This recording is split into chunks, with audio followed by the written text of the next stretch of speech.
Anne-Claire Coudray présente depuis 8 ans les journaux du week-end de TF1, après être passée par LCI.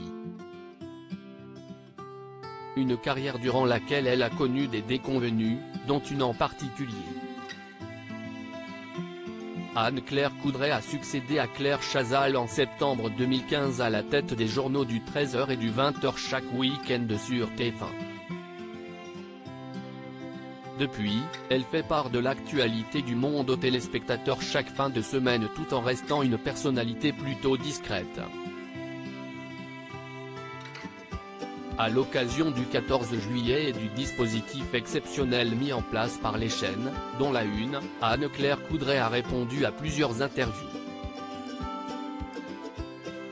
Dans Télé 7 jours, la journaliste est revenue sur une anecdote de son passé professionnel qui ne lui a pas laissé un souvenir agréable.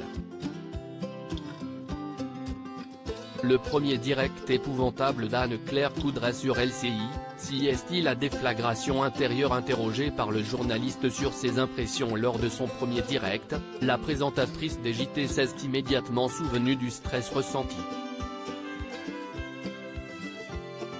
Revenant sur ce premier live, LH, il était épouvantable. Je n'étais pas prévu. Il avait plu toute la journée, j'avais les cheveux en vrac, ajoute-t-elle.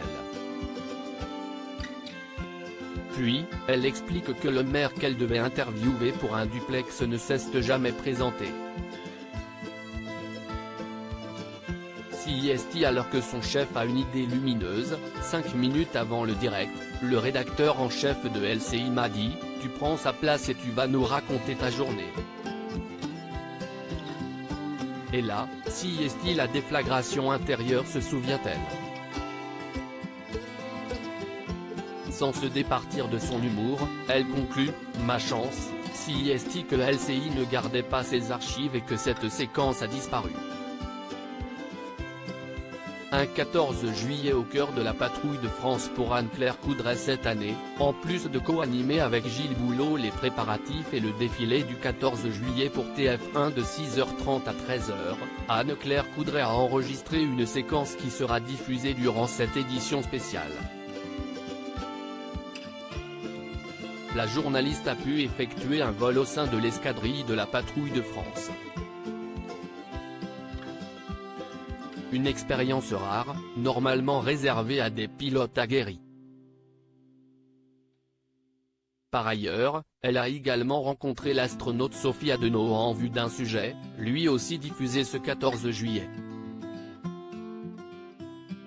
D'autres visages de la chaîne vivront des expériences intenses, Marie-Sophie Lacaro se lancera du haut de l'Arc de Triomphe pour une descente en rappel ou bien encore Denis Brognard participera aux exercices de la Légion étrangère.